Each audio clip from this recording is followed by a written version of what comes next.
Essential elements of contracts.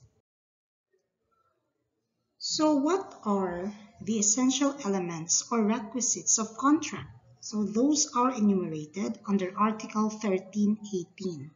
So it's very basic. What are the essential requisites?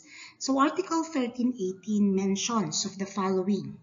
Number 1, consent of the contracting parties. Second, object certain. And third, the cause of the obligation. So again, the object certain is the subject matter of the contract. The cause of the obligation, which is established in the said contract, is also one of the essential elements of a contract. Okay, so again, please remember, class, that Article 1318 speaks only of consensual contracts. So when we say consensual contracts, meaning these are contracts perfected by mere consent or the meeting of the minds of the parties. Okay, so if you are asked what are the elements of contracts, so this is not actually sufficient ang Article 1318 because consensual contracts lang na siya. Okay, so you have to make a distinction. You have to specify kung unsa nga contract. Is it consensual contract? Is it real contract? Or is it a formal contract? So we have here the kinds of contracts as to perfection. Again, the general rule is this. The contract is deemed consensual. Okay, so Article 1318 pertains to consensual contracts. What are the exceptions? Meaning there is an additional element, no, essential element, aside from those mentioned in Article 1318. So when we say formal contract, the additional element there is the form, no, the formalities that you have to comply with so that the contract would be valid. Okay? Or we have real contracts, meaning aside from the three essential elements under Article 1318, there is an additional requirement, which is delivery. So there can be no real contracts when there is no delivery. So we will discuss the formal contracts and the real contracts later. Okay? So again, the general rule is we have consensual contracts. So now let's discuss the three essential elements of a contract under 1318. Again, we have the consent of the contracting parties, the object, which is certain, and that pertains to the subject matter of the contract, and we have the cause of the obligation. Let's have the first essential element of a contract. This is the consent, no? The consent of the contracting parties. Now, perfection of contracts. So again, we have three kinds of contracts as to perfection. We have consensual, we have formal, and we have real contracts. First, we have the consensual contracts, no, under Article 1318. And the first element is consent. So, perfection of contracts, class, the question there is, when is a contract perfected? That is actually mentioned or provided under Article 1319 of the new Civil Code. Okay? Article 1319 provides that consent is manifested by the meeting of the offer and the acceptance upon the thing and the cause which are to constitute the contract. The offer must be certain and the acceptance absolute. A qualified acceptance constitutes a counter-offer. Acceptance made by letter or telegram does not bind the offerer except from the time it came to his knowledge. The contract in such a case is presumed to have been entered into in the place where the offer was made. For example, A offered to sell his land in Awasyan, Tandag City for 10 million cash to B. B said that he is interested to buy the property, but he will pay 10 million pesos in 2 installments. Question, is there a perfected contract? Okay, so remember, the acceptance should not qualify the terms of the offer. So, if you deviate from the terms of the offer, that is a qualified acceptance. It is actually a counter-offer. So in this case, class, nag-counter-offer si B. Ingon si B, instead of cash, bayaran na lang na ako in 2 installments. So question, was there a perfected contract? None. Why? Because there was a counter-offer by B. And such counter-offer was not accepted by A in this case. Wala nag-mention kung gidawat ni A. So in that case, kung dito lang taman sa counter-offer ni B, which is to be paid in 2 installments ang 10 million pesos, then there is no meeting of the minds between the two. There is no consent, no, of the contracting parties. Hence, there is no perfected contract. Okay? What if, mayroon si A, okay, I will allow you to pay in 2 installments, but you put up a bond, a cash bond. Okay? So is there a perfected contract? Musugot si A sa 2 installments ni B, but B has to put up a bond. So there is now an additional requirement, which is a cash bond. Hence, the acceptance here by A is not absolute. Okay, so when you say perfected contract, meeting of the offer, no, you should not vary the terms of the offer. Kung unsa tong gi-offer, mauna jud to siya ang i-accept, wala na ilain. Okay, so if B would say, okay, sige, mag-put up na lang kong bond. Sige A, masugot ko. So in that case, there is already a perfected contract. Nagkasinabot na si A and si B. Okay, so wala na dapat idugang pa or usabon sa offer. Dapat absolute good siya. So kung naay dugang, then that is again a qualified acceptance.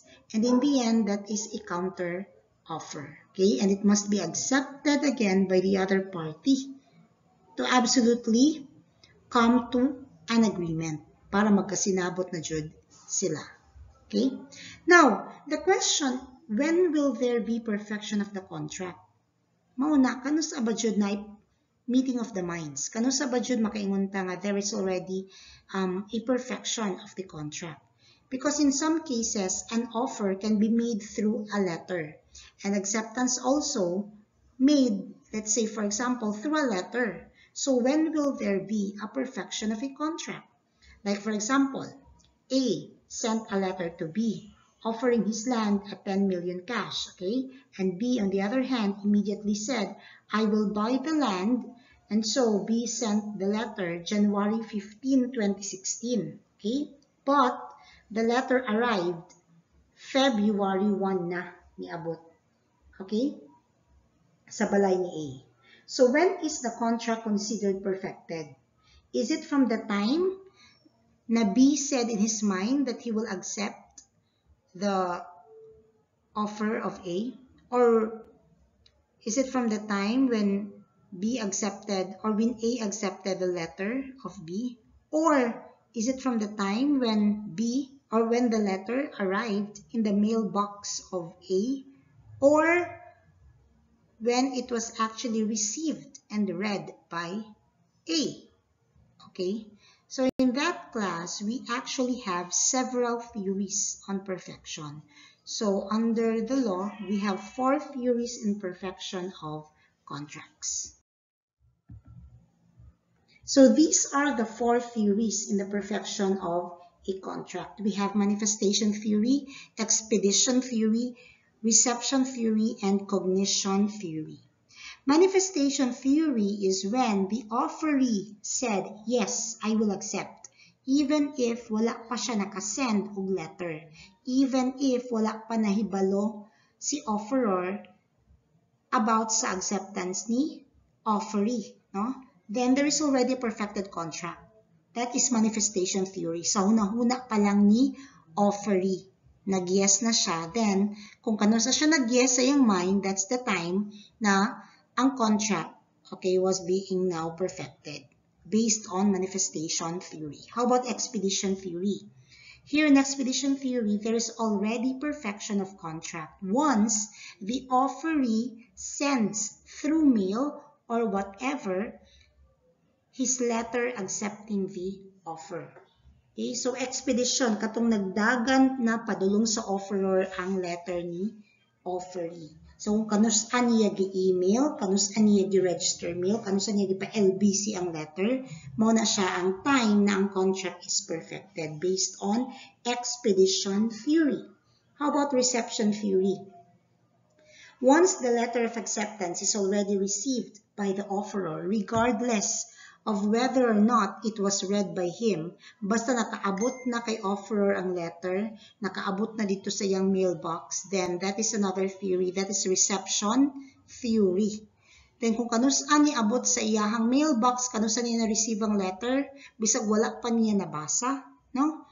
Then that is the time that the contract is perfected based on reception theory. Lastly, cognition theory.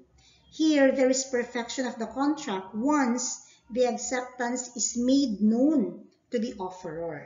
And this theory class, the cognition theory, is the theory that we follow under the new civil code. So under our law, under the Oblicon, Law on Obligations and Contracts, we follow the cognition theory. Okay, cognition theory. So the point of perfection here under this theory is the time when acceptance came to the knowledge of the offeror. Okay, so the acceptance must be made known to the offeror. Unless the offeror knows the acceptance, then there is no meeting of the minds of the parties. Okay, then there is no real concurrence of offer and acceptance. So what is now the consequence if you say cognition theory? Well, prior to knowing of the offeree's acceptance, as we said, there is still no perfected contract. So technically, the offeror can still withdraw the offer. So if the offer class is already withdrawn prior to knowing that there was actually an acceptance, and then there can be no perfected contract. So the offeror may withdraw the offer and revoke the same before the acceptance thereof by the offeree. The contract is perfected only, again, from the time an acceptance to an offer is made known to the offeror. Okay? So that is the cognition theory. So the contract is not perfected if the offeror revokes or withdraws his offer and the revocation or the withdrawal of the offeror is first to reach the offeree. So paunahay lang na class kung asa ang mas mauna o call or mauna mag-communicate. Okay, halimbawa, ready na si offeree to accept and the acceptance is indicated na. It should be made by signing in the space provided below sa katong letter of the offeror, no? Katong offer ni offeror. For example, ang offer ng offeror, nag-ingon siya nga, I am offering to you my land in, let's say, Calina and Davao City for sale for 10 million pesos cash. If you are willing to buy, please indicate your conformity by signing in the space provided below. So again, there is a blank. Dito ka sa blank mo pirma. Kung mapirma ka, pasabot, nisugot ka sa offer, no, ni offeror. So, it was received by the offeree and he was so excited, si offeree, so he immediately called the offeror. Ingon siya, yes, I will buy the land. Question, in that case, is there already a perfected contract? By the mere fact that he called up the offeror and said, yes, I will buy the land, there is no perfected contract. Why? Because, class, the offer said that if you are willing to buy, you should indicate your conformity by signing in the space provided below. So that is the manner of acceptance prescribed in the offer. Okay?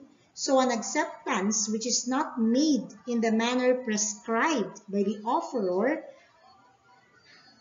such acceptance is not effective. Okay, but constitutes a counter offer which the offeror, of course, may accept or may reject. So dapat kung unsa gibutang ni offeror dito sa iyang offer nga manner of acceptance, dapat mao to ang sundon ni offeree. if the offeree would not comply with such requirement, no, with such manner prescribed by the offeror as to the acceptance, then such acceptance by the offeree is not effective. It's as if wala sila'y meeting of the mind. So in our example, nitawag si B kay A. Is that the manner prescribed by A in the offer? No. Ang ingon si A mo, pirma ka sa space below, no, to signify your willingness to buy. Para na natay meeting of the minds, na natay agreement as to the sale of my property. Since nanawag ka, then that is not the manner prescribed in the offer, then there is no perfected contract. Okay? So class, the acceptance by the offeree of the offer after the knowledge of the revocation or withdrawal of the offer is inefficacious, meaning not effective, meaning wala. Okay? There is no acceptance at all. So dapat di ay, kung halimbawa, you want verbal lang ang offer. Let's say, Mr. A, I am offering to sell my land for 10 million. And the offeree says, okay, give me 5 days to decide. After 4 days, niadto na si offeree dito kay offeror. Kung nag-ingon si offeror, ay wala na di itong offer, withdraw na to, wala na. Pero kung nakauna, ingon si offeree, nga dawat na nako, yes, then the contract is perfected. So paunahay na lang na og istorya. Kung kinsay nauna sa ilaha og kabalo, mao to ang mag-prevail. Okay, so in this particular case, that is a situation there. Okay, there was a letter offer and it was mentioned that the acceptance should be made by signing in the space provided below. So here, even before the letter of acceptance reached the knowledge of the offeror, si offeror already withdrew the offer. So there was no perfected contract. Even if mas nauna ang pag-mail ni offeree sa iyang acceptance, pero wala pa kabalo si offeror about the acceptance. And then, he already said that gi-revoke na niya or gi-withdraw na niya ang offer. Then, there is no perfected contract. Okay? So just remember, it's very easy. When did the acceptance come to the knowledge of the offeror? Then that is the point of perfection. If prior to knowing of the acceptance, the offeror already expressed its withdrawal of the offer and it was made known to the offeree, then there is no perfected contract. So, bisag pa, nakasulat na si offeree o acceptance letter, gi-mail na niya, pero syempre, let's say, after 1 week pa maabot kay offeror, ang letter ni offeree, ng acceptance letter ni offeree, then what if si offeror di ay, after 2 days, iyan nag-withdraw ang offer? Then there is no perfected contract class. Kaya mas nauna si offeror pag-communicate sa iyahang withdrawal dito kay offeree. Before pa ni abot ang letter of acceptance ni offeree kay offeror. Before pa nakabalo si offeror nga, gi-accept na din ni offeree ang offer. Okay? Another important concept in acceptance and in consent is Article 1324. We have option contract. Okay? So when the offeror has allowed the offeree a certain period to accept, the offer may be withdrawn at any time before acceptance by communicating such withdrawal, except when the option is founded upon a consideration as something paid or promised. Okay, so we have here 1324 option contract. Okay, under Article 1324 option contract, the general rule is this. Okay, the offer may be withdrawn at any time before acceptance by communicating such withdrawal. So that's the general rule. If you're going to offer something, no, to a person, if you're going to offer your land to a person, offer it to sell to a person, you can withdraw anytime. Okay, you can withdraw anytime. Provided, class, that there was no acceptance yet by the other party. But the exception is this, except when the option is founded upon a consideration. except when there is already an option contract, wherein nagbayad na siya for the said option, so you cannot just withdraw the offer anytime. Okay, for example, muna siyang example. A offered to sell his land in Awasyan, Tandag City for 10 million cash to B. B said that he is interested to buy, but he asked A to give him 30 days to decide, to which A agreed. Okay, they even shook hands. After 2 weeks, A sold the said land to C. Question: can A sell the land to C without being liable to B? Okay. The law says under Article 1324, first paragraph, the first part rather of the paragraph. The first part says that you can actually withdraw your offer, no? Anytime before being accepted by the offeree. So here, in this case, the general rule applies. The answer is yes. A can actually sell the land to C without being liable to B, because under Article 1324, the offeror is allowed to withdraw the offer anytime before acceptance, provided that he will communicate the withdrawal to the offeree. Okay? So in this example, number 1, the answer again is yes. General rule applies. So A can sell the land to C. He can actually do that without any liability to B. Example number 2. A offered to sell his land in Awasyan, Tandag City for 10 million cash to B. B said that he is interested to buy, but he asked A to give him 30 days to decide. A agreed, but required B to pay 10,000 pesos as a consideration for the said option contract.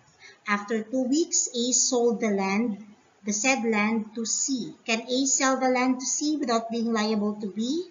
So that's the question. Here in the example number 2, the exception to the general rule applies. The exception says that except when the option is founded upon a consideration, then that's the time that the offeror, okay, cannot just withdraw the offer.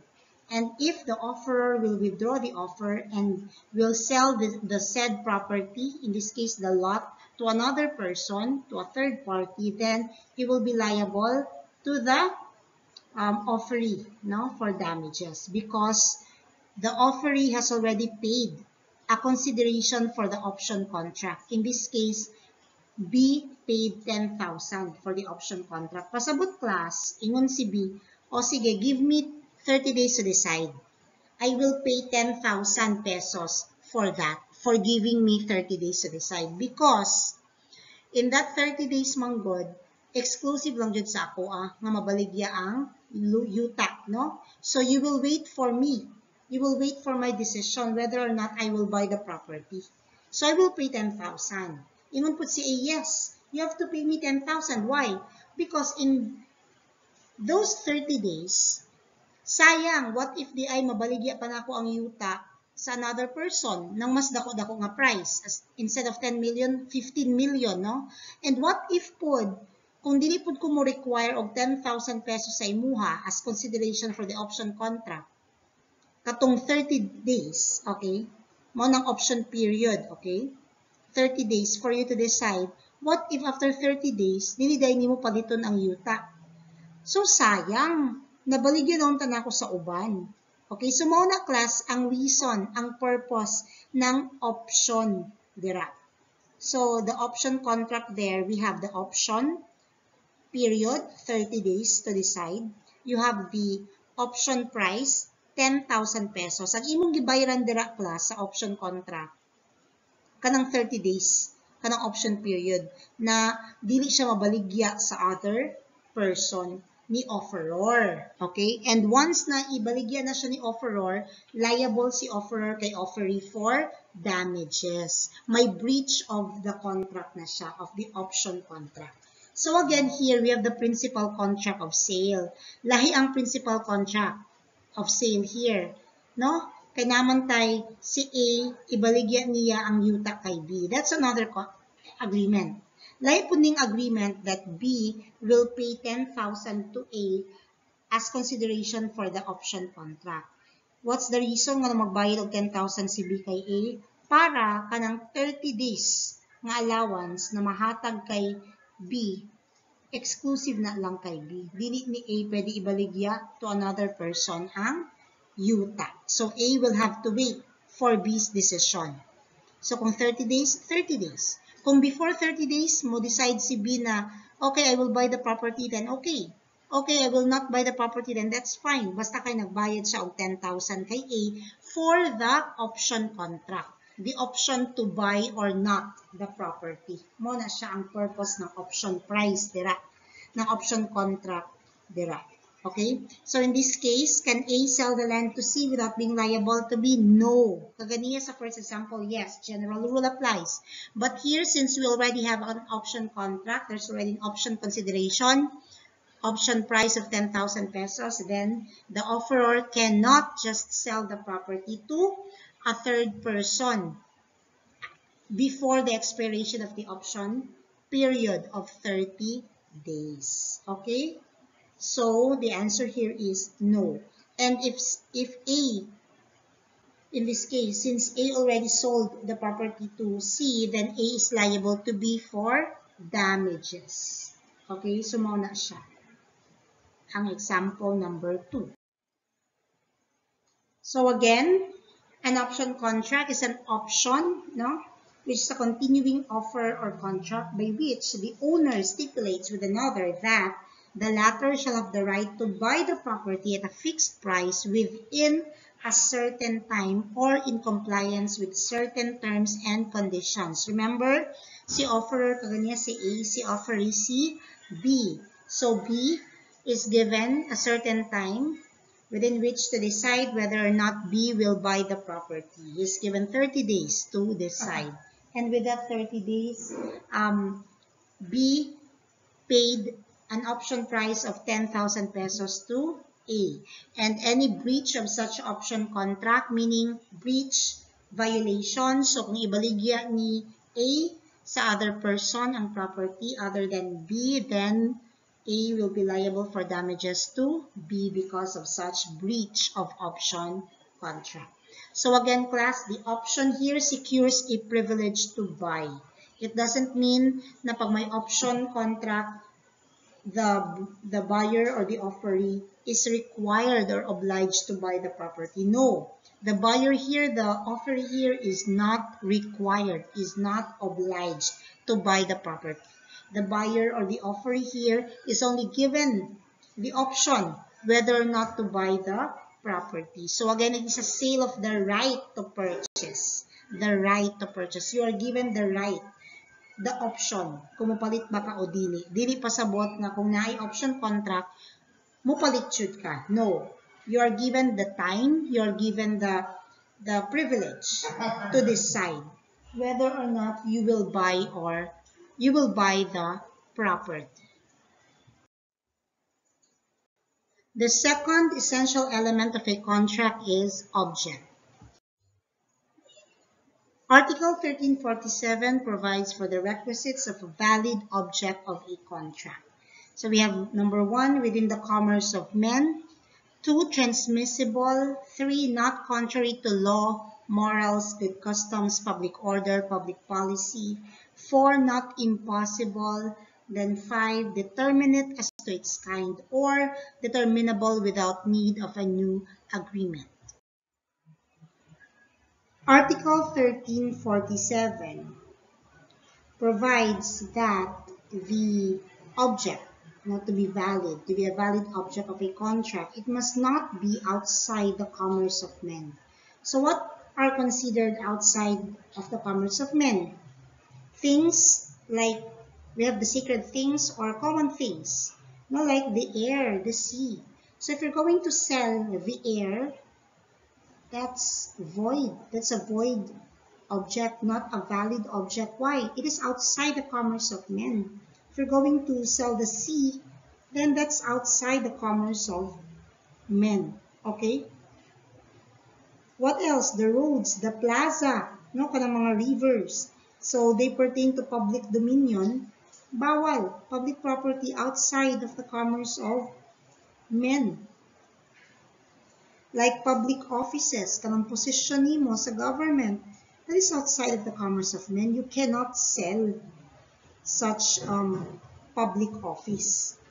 Or the political rights to, like the political rights, kanang suffrage, no, the right to vote, dili na pwede nimo ibaligya. That is outside the commerce of men. So that is not a valid object of a contract. Okay? So it is essential, class, that the object must be in existence at the time of the perfection of the contract. Okay? Or it has the possibility of coming into existence at some future time. Therefore, we are referring here to future things, okay? We are referring to future things. So remember, class, it is not necessary that the thing or the object exists at the perfection of the contract.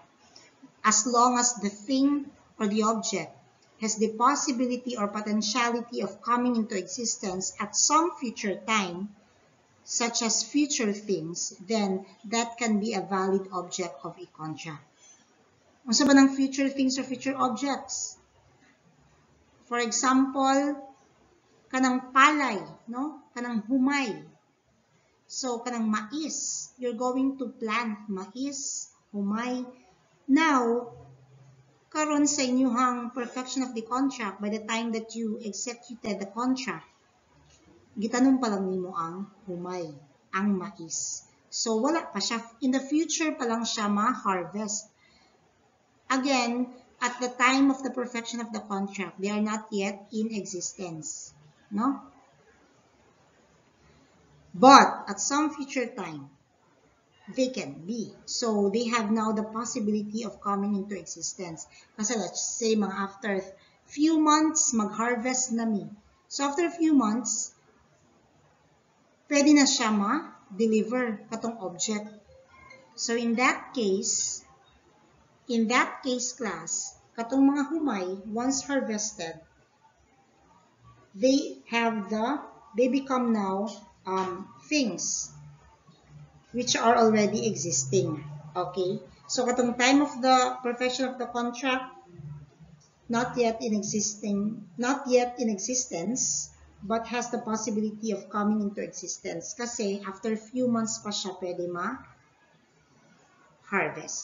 Okay? So, future object na siya. But future inheritance cannot be a valid object of a contract. Okay? Kanang for example, mamatay ang inyong parents, ang kanang yuta nga owned by your parents, maadto sa mga anak. So, if your parents are still alive, you cannot sell the land because the land belongs to your parents. That is considered your future inheritance. But from the time that your parents die, class, then the future inheritance, mahimo na siya nimo nga existing inheritance, maimuha na, then that's the time na pwede na nimo ibaligya ang yuta. Okay? So again, future inheritance cannot be a valid object of a contract. Bawal nimo ibaligya ang yuta sa imong parents, buhi pa man sila. But once patay na sila because death transfers, no, ownership from your parents to you, sa mga anak, sa children, then that's the time that you can sell the said property. Okay?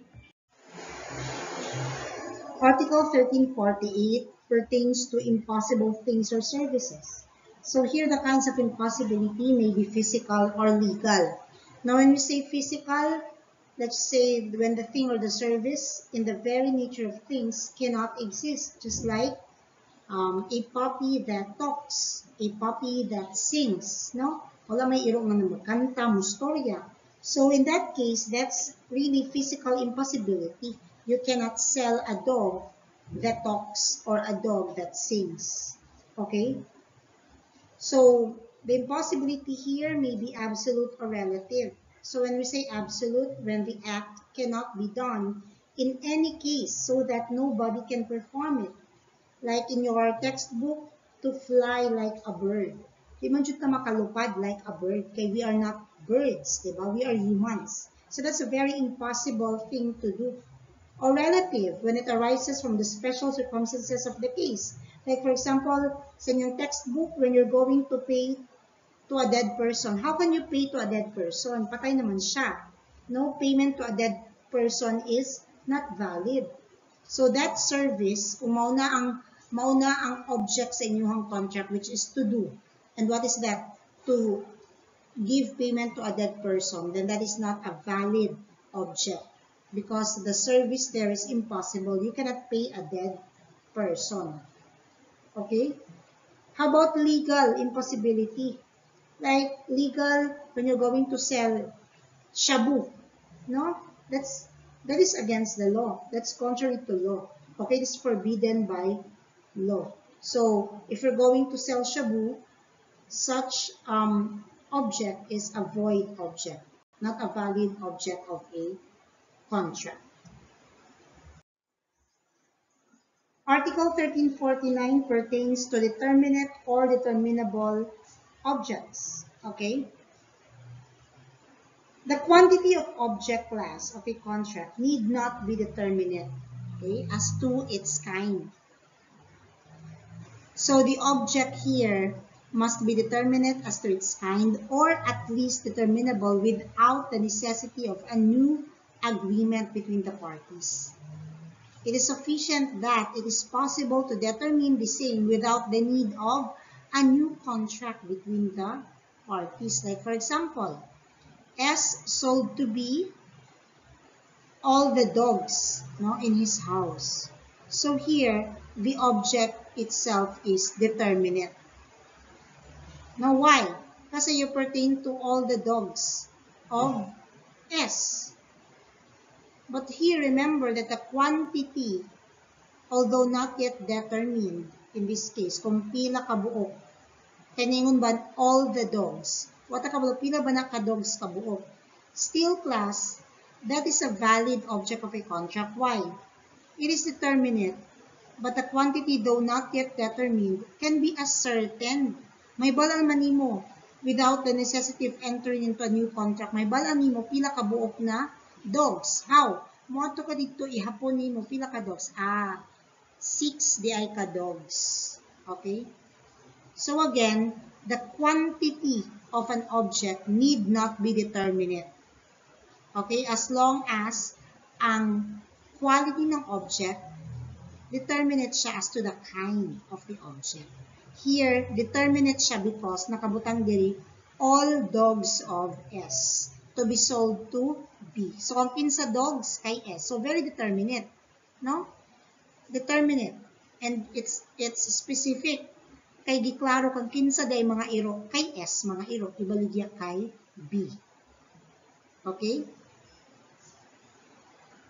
Now, what if the subject matter class of the agreement between S and B is a parcel of agricultural land owned by S? And kining si S, daghan siya agricultural land na sa Manila, na sa Cebu, na sa Davao, then the contract is void. Why? Di klaro asa dito. Asa ng mga agricultural land ang sayuta. I mean ang object na ilahang gi-agree. Di-agreehan ni S and ni B. So here, there is a necessity for them to enter into a new contract to determine, no, which agricultural land they are referring to. Is it the Manila? Is it the Davao or is it the Cebu? Kasi remember, it must be determinate. Di man klaro. Yes, the land belongs to S, but which land? Kay daghan man, unlike kaganiya katong sa dogs.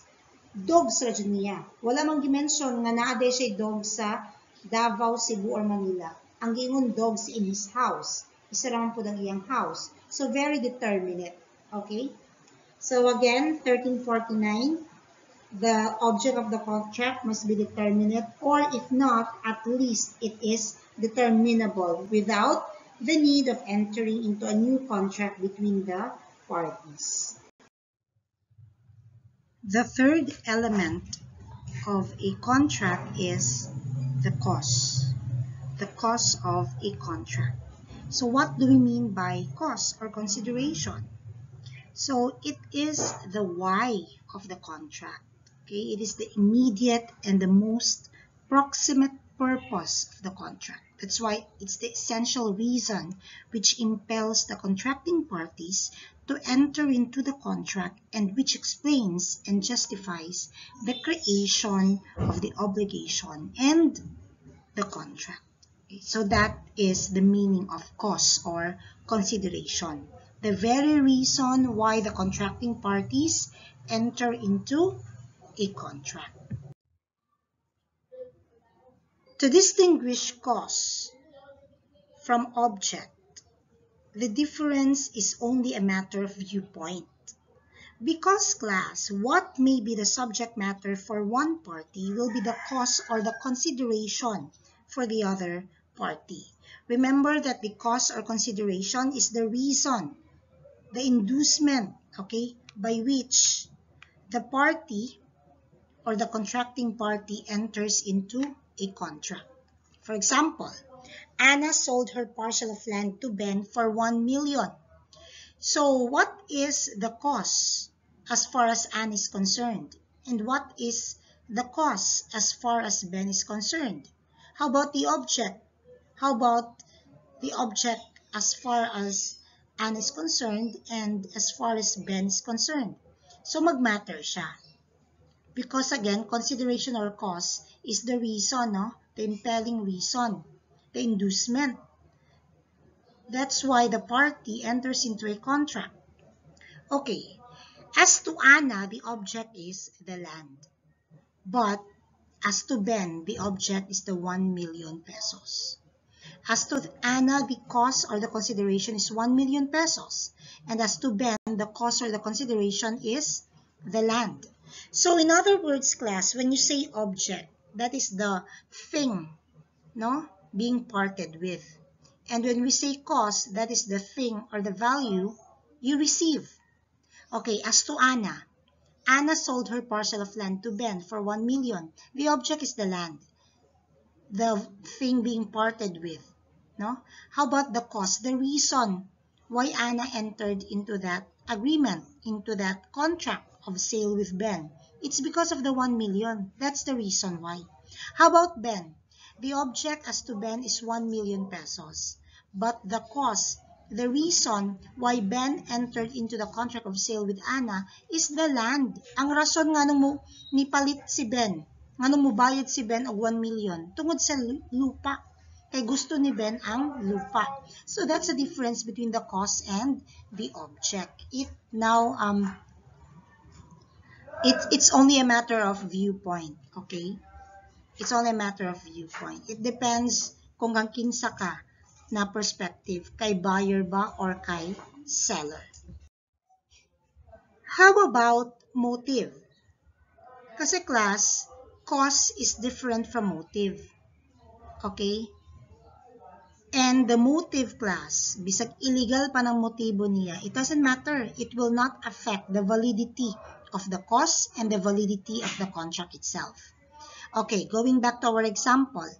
Anna sold her parcel of land to Ben for 1 million. We already know that the object, as far as Anna is concerned, is the land. The cost is the 1 million. As to Ben, the object is 1 million pesos and the cost is the land. But as to motive, nganong mo baligya man si Anna og yuta? Nganong kailangan man niya ang 1 million pesos? Kay mupalit siya og sakyanan. So it's the motive of Anna. And the reason nganong si Anna mo enter into that contract, okay, na dili pertaining to the cost. Dili siya pertaining to the cost, okay? It pertaining siya sa motive. It doesn't matter kung unsay motibo ni Anna. Nganong ibaligya niya iyang lupa. Kay tungod kay para na siya money to buy a car. How about Ben? What's the motive of Ben? Nganong mo palit siya gyuta? It's because Ben would like to construct a building on the land. So, mauna siya ang motibo, class. Ang motibo illegal pa ba na ang motibo or legal ba na ang mga motibo, it doesn't matter. For example, si Ana sold her land. Kaya gusto siya na 1 million. Kung saan yung 1 million, mapalit siya og shabu. It doesn't matter. Because that is Ana's motive, no? For selling her land to B. Or si Ben. Si Ben, nipalit og yuta. Why? Kaya na siya plano sa lupa. Magtanom siya og prohibited drugs, like marijuana.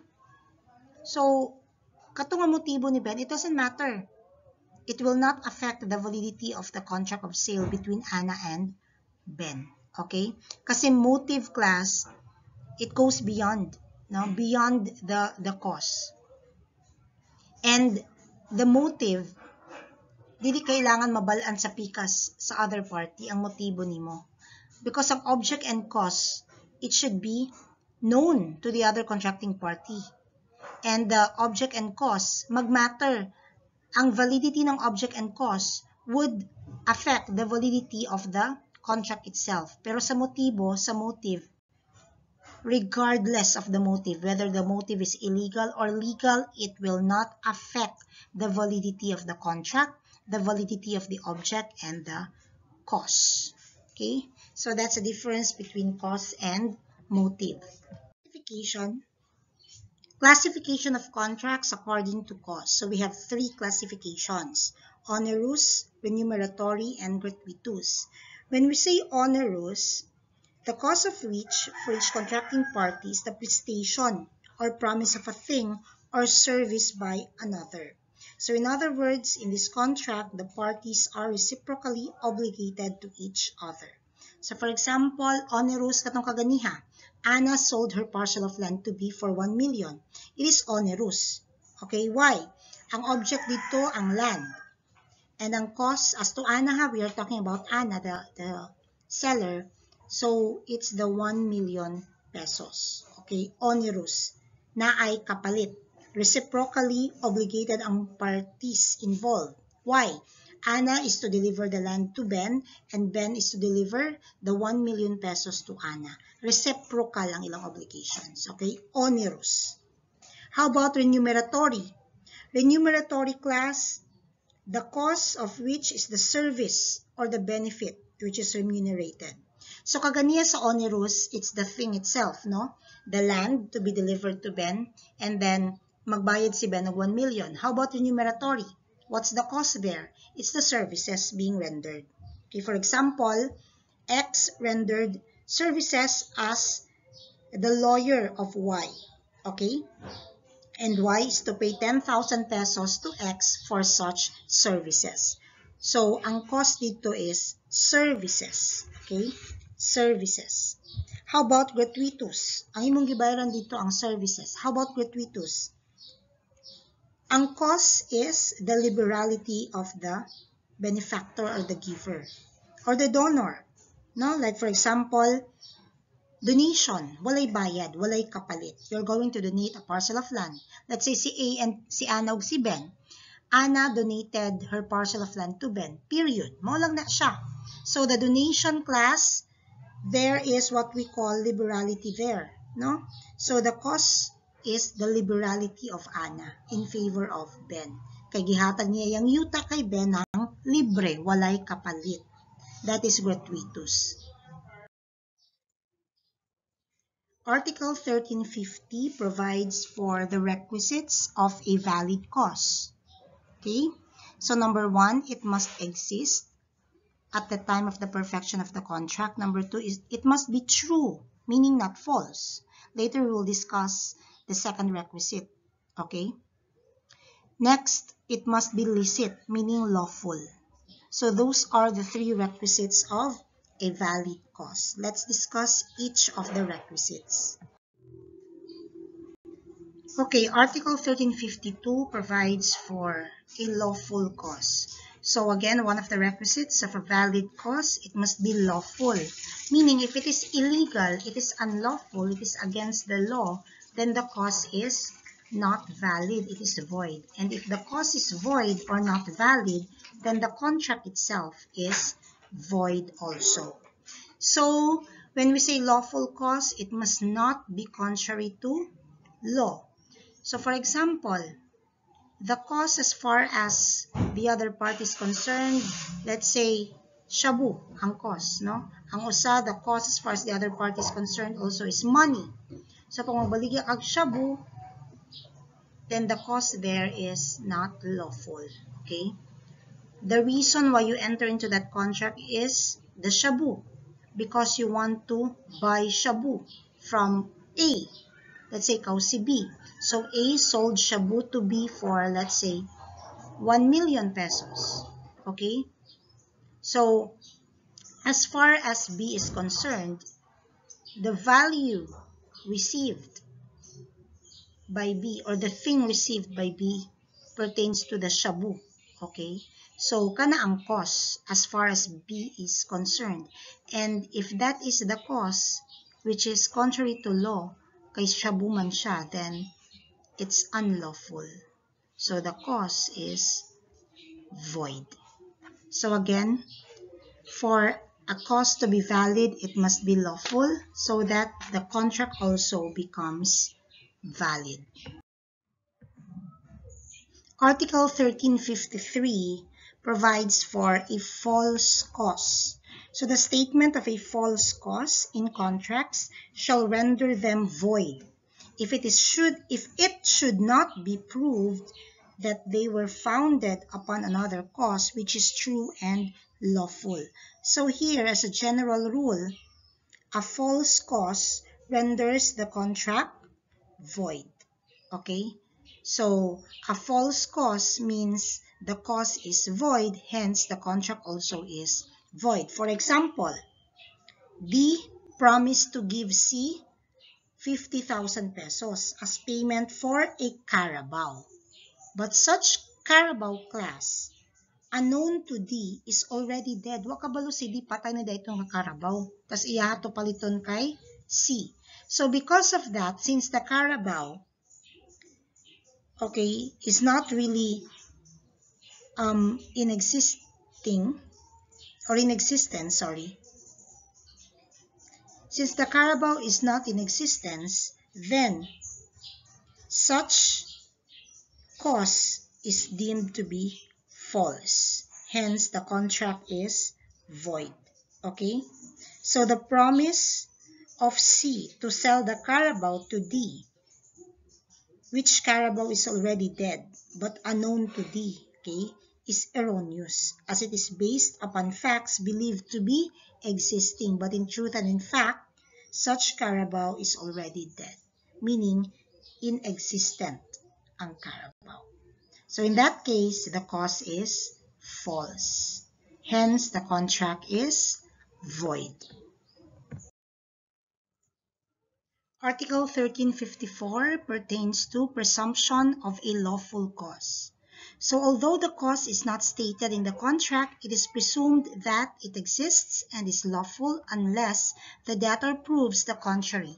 So here, class, under Article 1554, the presumption is this: the cause is lawful. So when the problem is silent, always presume that there is a lawful cause, that it exists, and such cause is, again, lawful, okay? But this presumption is only rebuttable, no? It is not conclusive, meaning it can be contradicted by contrary evidence. So if it can be proved, class, that the cause is unlawful, then the cause is unlawful. But the presumption is always the presumption is that the lawful cause always exists. Kinds of contracts as to perfection. So again, the general rule is this: contracts are deemed consensual, no, in nature because of Article 1318. No, remember 1318 COC. We have the consent, we have the object, and we have the cause. That pertains to consensual contracts, meaning the contracts are perfected by mere consent.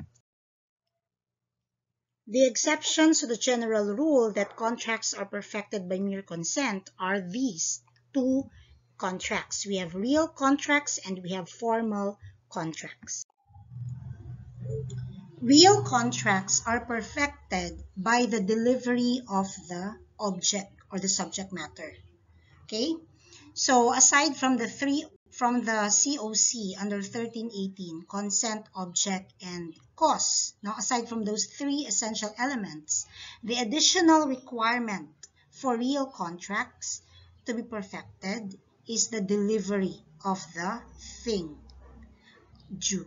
Okay, so we have examples of real contracts: deposit, comodatum, and pledge contracts. So when we say contract of deposit, you have to deposit or to deliver the thing for safekeeping purposes to another person. So if we will not deliver the thing due for safekeeping, then the contract of deposit will not be perfected.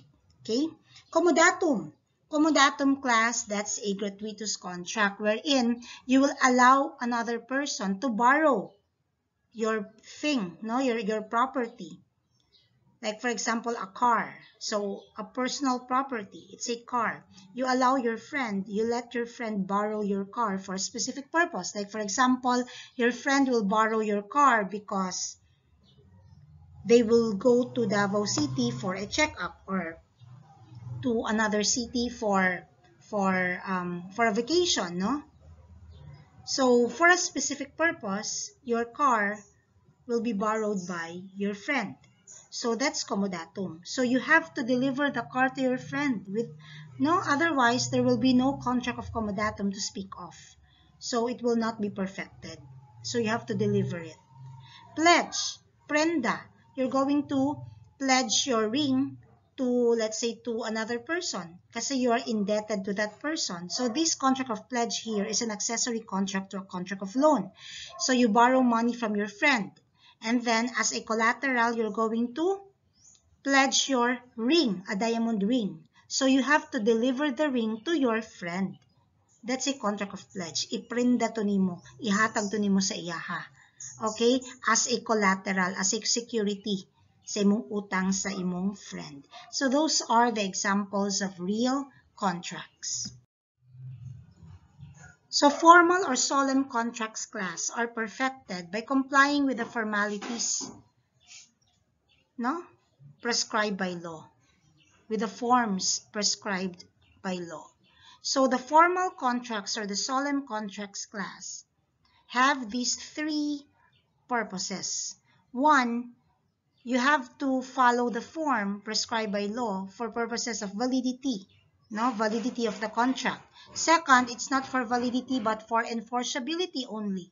And third, for convenience only. That's Article 1357 and 1358. Enforceability, statute of frauds, we will discuss that in details when we reach unenforceable contracts. Okay, one of the defective contracts. We have 4 defective contracts. We have rescissible contracts, voidable contracts, unenforceable contracts, and void contracts. So we will discuss each of them, okay, as we go along, no? Pa-end na sa tuang semester.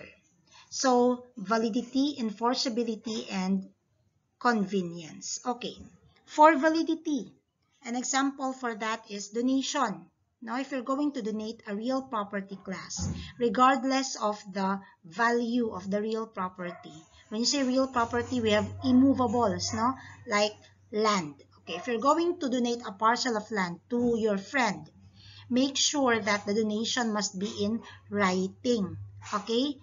Because if the donation is not in writing, then the donation itself is not valid. It is void. So that is prescribed by law.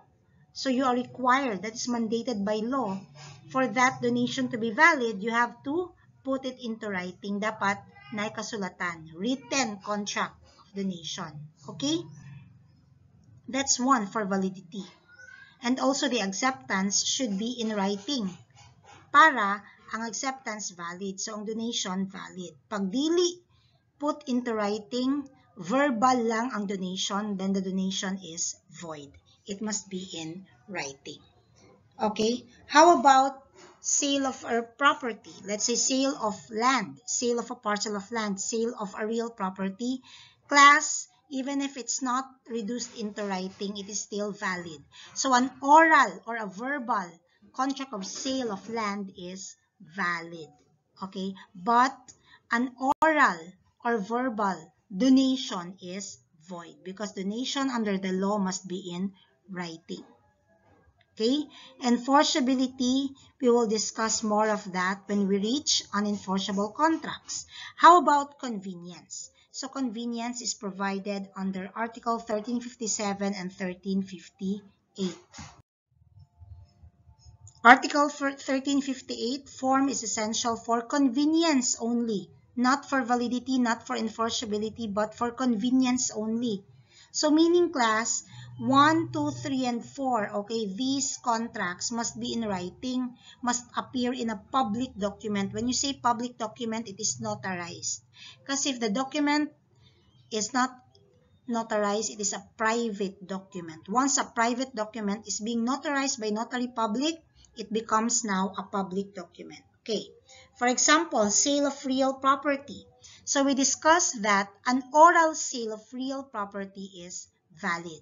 Okay, it's valid. But for convenience purposes, the sale of a real property must be in writing and it must be notarized by a notary public. Why? To facilitate the transfer of title. Okay? To process the certificate of title. Okay? For the property to be transferred under the name na of the buyer and no longer na sa name ng seller. So, required na siya sa BIR o sa Registry of Deeds that the contract of sale must be notarized. So, again here, the form, no, the form. Unsa nga form? Kanang dapat notarize siya, dapat must appear in a public document. Kana siya nga form. Okay? Kana nga formal requisite is required only for convenience purposes. Meaning, even if the sale of the real property is not in writing, even if it is oral, still it is valid. But you have to put it into writing only and to have it notarized only. For what purpose? For convenience. For it to be processed. Ang certificate of title, ang transfer of title ng property, ma-process. Okay? For convenience ng mga parties. Kasi kapag wala na kan public document, ang contract of sale, dili siya maproseso sa Registry of Deeds. Dili ma-transfer sa pangalan ni buyer ang property. So, magiging inconvenient sa part ni buyer. Kaya siya dapat mag-appear sa public document for convenience purposes.